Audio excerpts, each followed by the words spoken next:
Alright, in this video I'm going to be tying Janet's Fancy. This is a fly that's part of the Pfeiffer collection. In the vise I have a size 6 Daiki 1710. It's a 2x long hook. Original pattern calls for a 3x, but I think a 2x is just fine. I'm going to be tying this fly with the Danville's flat nylon and fluorescent white. I'm going to go ahead and lay down some thread about 1.5 inches behind the eye and take my thread down to the barb.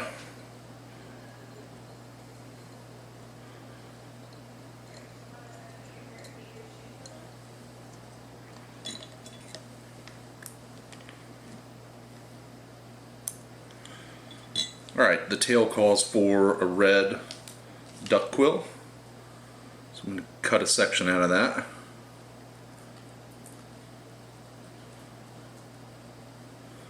Say about that wide.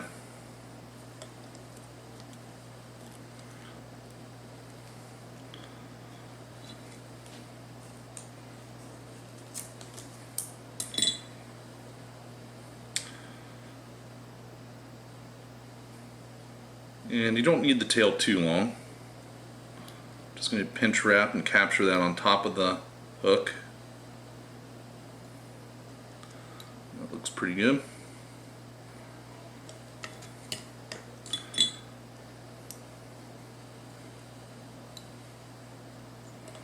And then cut away our excess.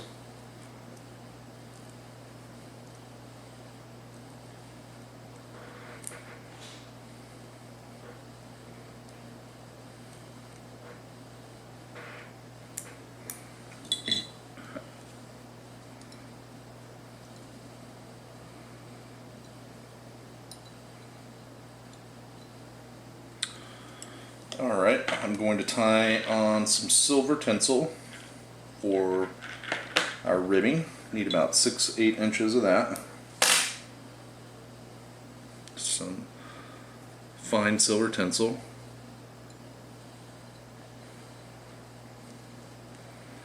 And just to help kind of flatten or keep our body consistent, I'm going to bring the thread all the way back up and then back down.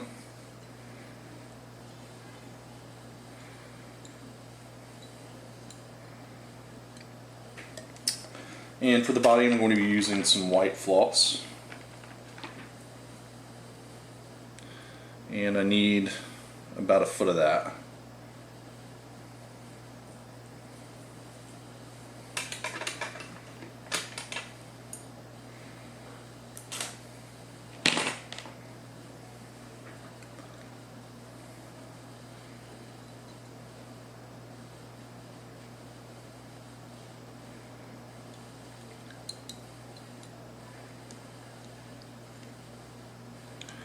Again, I like to tie in the floss at the butt of the fly,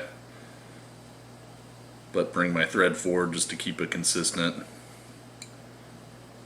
body.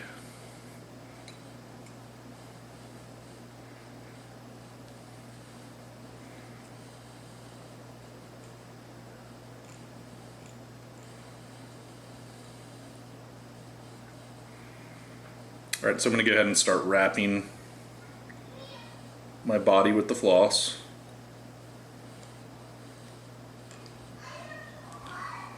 I'm going to try not to let it fray, so very light hands.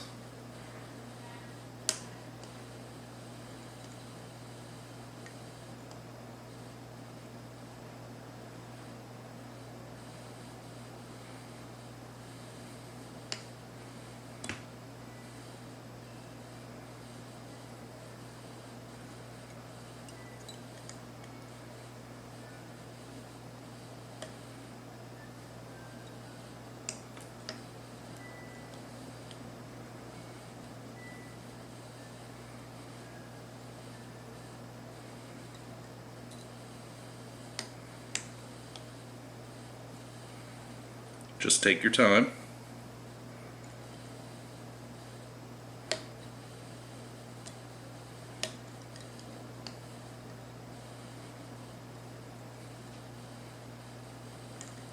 And I have enough to probably take it back down to the butt and then back up.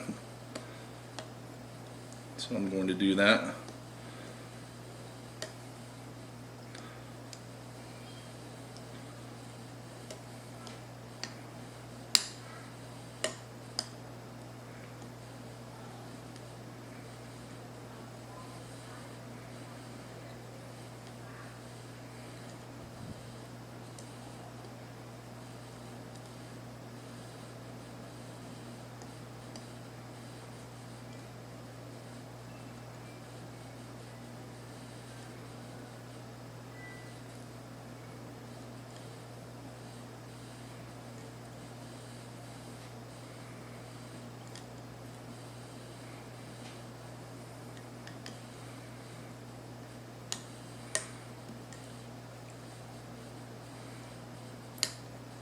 I think doing multiple passes with the floss produces a shinier body, so it's worth the extra time.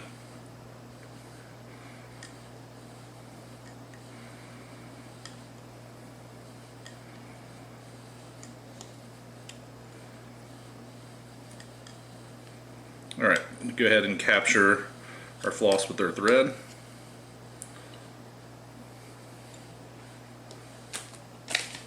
And cut away our excess floss.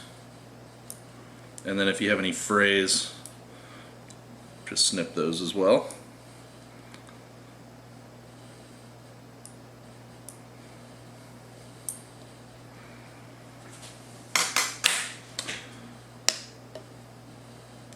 Alright, next I'm going to go ahead and take my tinsel forward.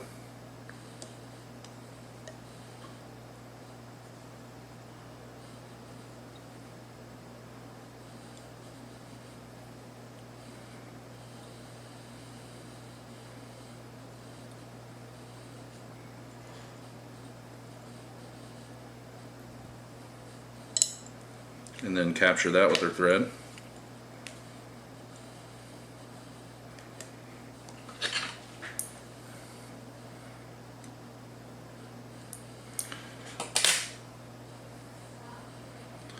Then to protect the floss, I'm just going to touch it with some Sally Hansen's.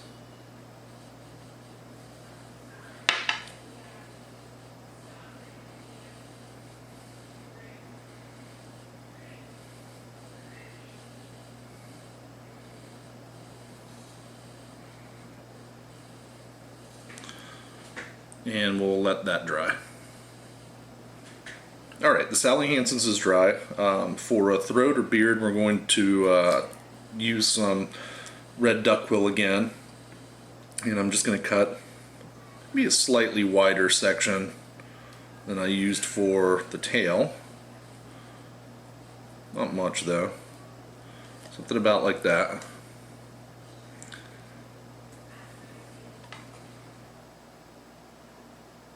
Alright, unlike a quill throat or beard, we really can't adjust the length of this once it attaches to once we attach it to the hook, because if we try to pull through our thread, it'll actually split the quills. So we want to get a pretty good idea of the length before we tie it on the hook. So I'm just kind of measuring right now, and I like my throats to basically be at the tip of the hook. I'm going to give my bobbin a spin to tighten my thread, and then I want to capture this with a pinch wrap and just pull down onto the bottom of the hook.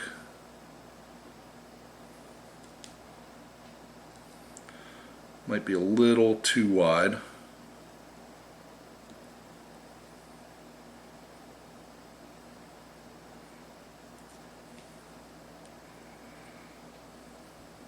Looks better.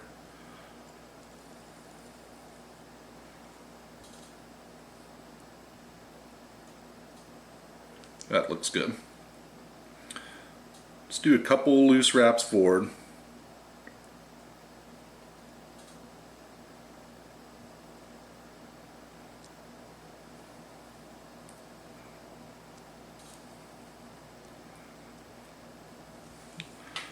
And then we'll cut away the excess.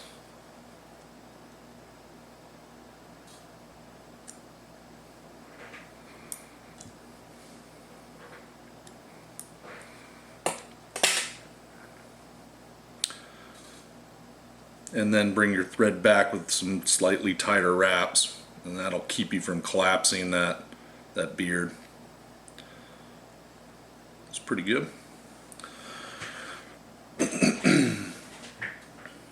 For the wing, it calls for a sparse Marabou and sparse white Marabou, and I like to find something that's pretty even, something about like that. And we really only need the tip of the feather.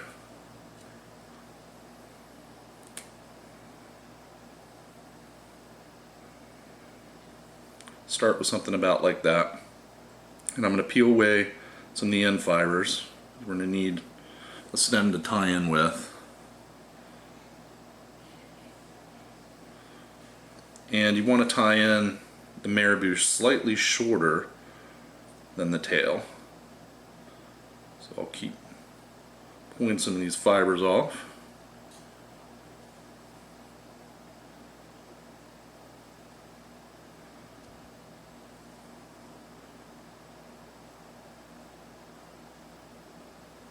That looks pretty good.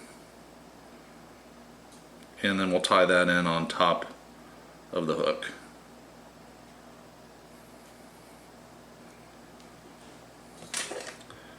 And trim away our stem.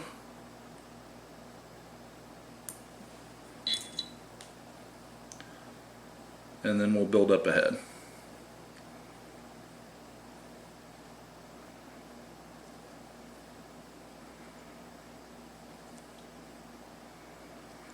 It's pretty good.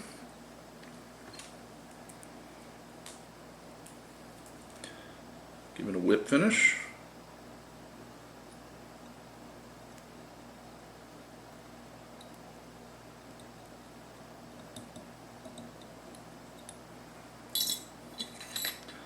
Cut away our thread. Be careful not to cut the throat.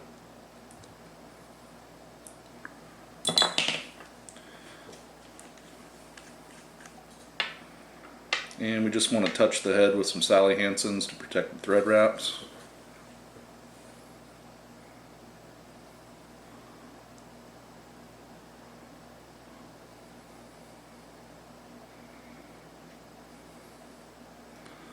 That looks pretty good, and you can tell how much action the Marabou has on top of that fly just from the ceiling fan moving it. It's a very nice looking fly. That is Janet's Fancy, and it's part of the Pfeiffer collection.